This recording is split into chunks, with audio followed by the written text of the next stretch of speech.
ہم کریں گے ہر مظلوم کی حمایت۔ بسم اللہ الرحمن الرحیم۔ السلام علیکم، میں ہوں حرین فاطمہ اور آپ دیکھ رہے ہیں حمایتی نیوز HD چینل۔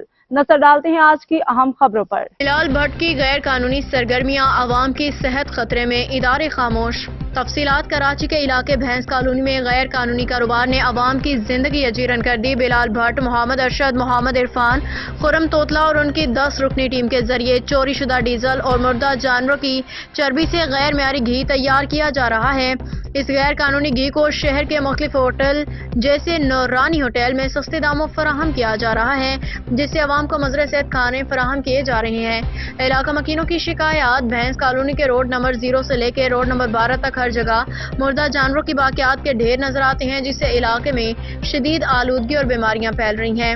علاقہ مکین بے بس ہو چکے ہیں اور حکومتی ادارے خاموش تماشائی بنے ہوئے ہیں۔ چوری شدہ ڈیزل کی خرید و فروخت۔ پورٹ قاسم سے آنے والی گاڑیوں، دیگر اضلاع سے چوری کیا گیا ایرانی ڈیزل بھی اس دھندے کا حصہ ہے۔ ہزاروں لیٹر چوری شدہ ڈیزل رات کی تاریکی میں خرید کے استعمال کیا جاتا ہے، جس سے غیر قانونی کاروبار کو فروغ دیا جا رہا ہے۔ علاقہ مکینوں۔ روزنامہ حمایتی نیوز کے بارہا نشاندہی کے باوجود ذمہ دار افراد کے خلاف کوئی کارروائی نہیں کی جا رہی۔ عوام سوال کرتے ہیں کہ یہ لوگ کس طاقت کے بلبوتے پہ کھلے عام انسانی جانوں سے کھیل رہے ہیں۔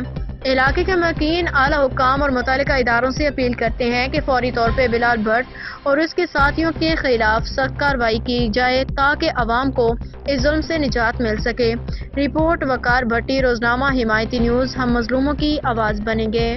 اب تک کے لیے اتنا ہی۔ مزید خبروں اور اپڈیٹ سے باخبر رہنے کے لیے دیکھتے رہیں حمایتی نیوز HD چینل۔